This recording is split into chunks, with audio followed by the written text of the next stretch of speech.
Hello students, आप पढ़ रहे हैं क्लास 12th बायोलॉजी।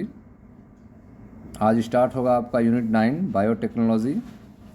बायोटेक्नोलॉजी में आपके दो चैप्टर्स पढ़ने हैं, चैप्टर 9 और चैप्टर 10। चैप्टर 9 में आपको प्रिंसिपल एंड प्रोसेस के बारे में बताया जाएगा और 10 में इसके यूज के बारे में बताया जाएगा। तो आइए सबसे पहले हम लोग बायोटेक्नोलॉजी के इंट्रोडक्शन के बारे में पढ़ते हैं। देखें ध्यान से, यहाँ बायोटेक का इंट्रोडक्शन दिया गया है। इसके बाद फिर हम लोग चैप्टर 9 स्टार्ट करेंगे।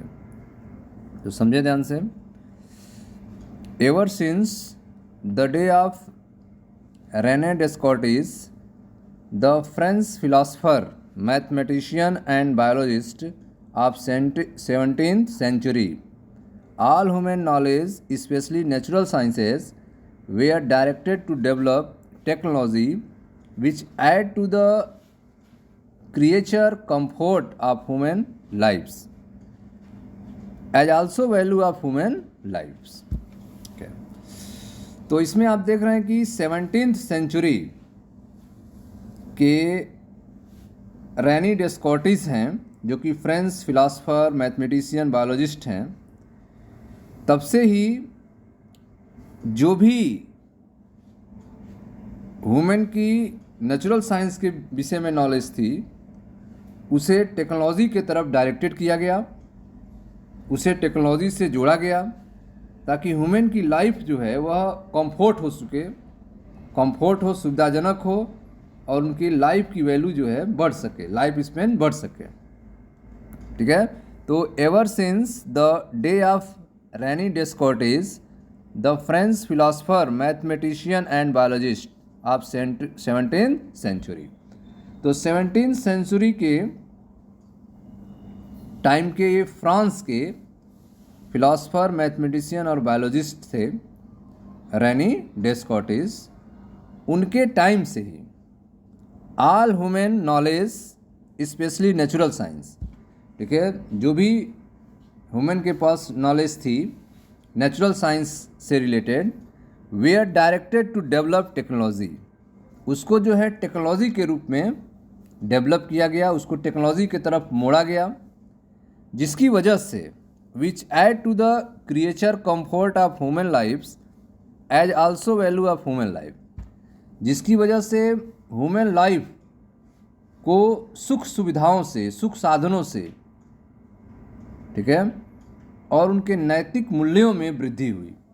ठीक है। 17वीं शताब्दी के फ्रांस के दार्शनिक, गणितज्ञ और जीव वैज्ञानिक रेनी डेस्कार्टिस के दिनों से ही समस्त मानव ज्ञान, विशेषकर प्रकृति विज्ञान से रिलेटेड टेक्नोलॉजी के विकास की ओर डायरेक्ट किया गया, और जिसकी वजह से मानव के जीवन में सुख साधनों और नैतिक मूल्यों में वृद्धि हुई।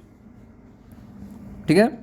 The whole approach to understanding natural phenomena become anthropocentric. Physics and chemistry gave rise to engineering, technology and industry which all work for human comfort and welfare। ठीक है। तो यहाँ पे आप देख रहे हैं कि जो भी टोटल जो होल अप्रोच है वह नेचुरल फिनोमिना को समझना है, ताकि ह्यूमन की जो लाइफ है वह कंफर्ट हो चुके, वेलफेयर, उनका कल्याण हो चुके, और इसमें फिजिक्स, केमिस्ट्री, एंथ्रोपोसेंट्रिक को इंजीनियरिंग और टेक्नोलॉजी से जोड़ा जाए, ताकि ह्यूमन की लाइफ कंफर्ट और वेलफेयर हो चुके। फिजिक्स, केमिस्ट्री ने टेक्नोलॉजी, इंजीनियरिंग को जन्म दिया। इन सभी ने मिलकर मनुष्य की सुविधाओं और कल्याण के लिए कार्य किया।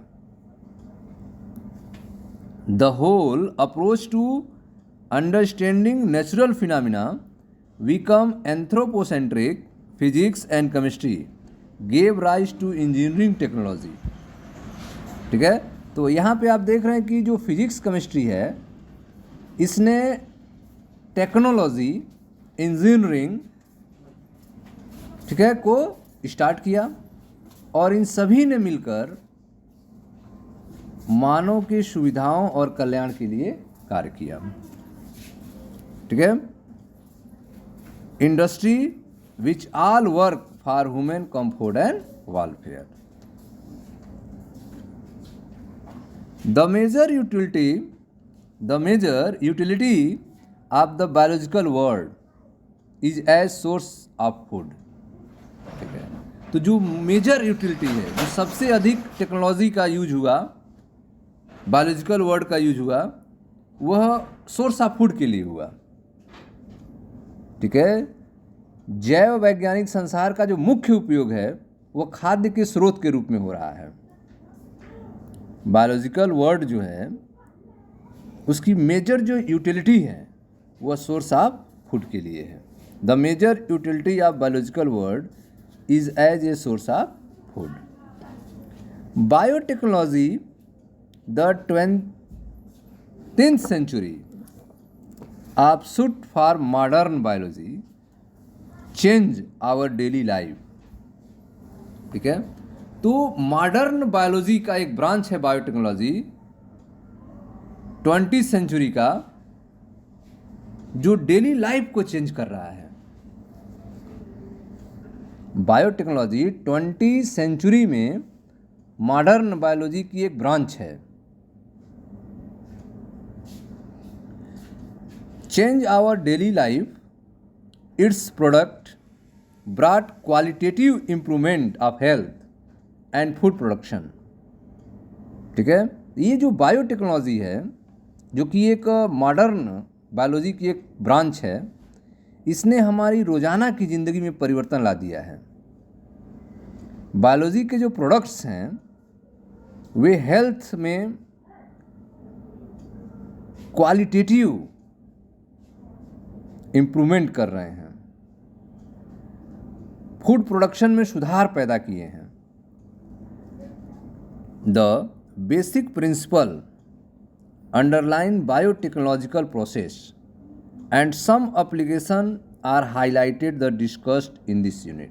ठीक है, इस यूनिट में आपको बायोटेक्नोलॉजी के कुछ बेसिक प्रिंसिपल के बारे में बताए जाएंगे, उनके यूज के बारे में बताए जाएंगे। ठीक है, तो इस यूनिट में आपको कुछ बेसिक प्रिंसिपल हैं जो बायोटेक्नोलॉजी के, उनको समझा जाएगा और उनका कुछ यूज के बारे में यहाँ पे डिस्कशन की जाएगी। ठीक है, इस यूनिट में तो आप देख रहे हैं यूनिट 9 बायोटेक्नोलॉजी इंट्रोडक्शन के बारे में। इसमें आपको बताया गया कि 17वीं शताब्दी के एक फ्रांस के दार्शनिक, गणितज्ञ और जीव वैज्ञानिक थे जिनका नाम था रेनी डेस्कार्टिस।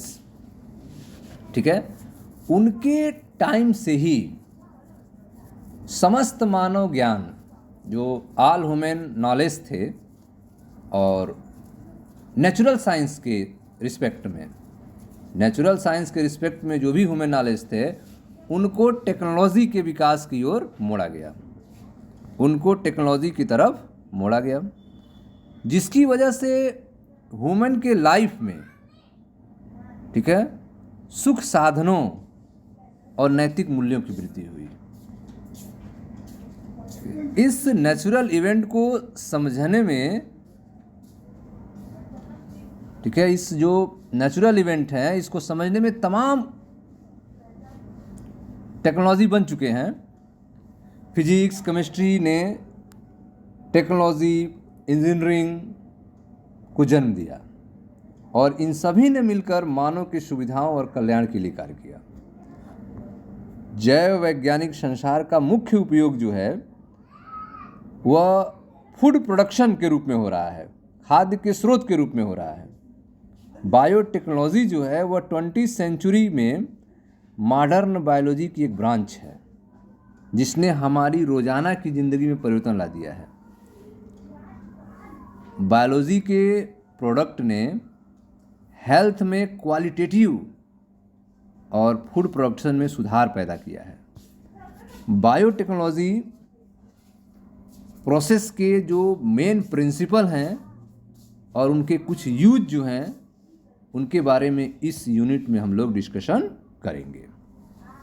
ठीक है स्टूडेंट्स, ये थे आपके बायोटेक के इंट्रोडक्शन के बारे में। इसके बाद हम लोग एक साइंटिस्ट के बारे में बात करेंगे और फिर चैप्टर 9 को स्टार्ट करेंगे।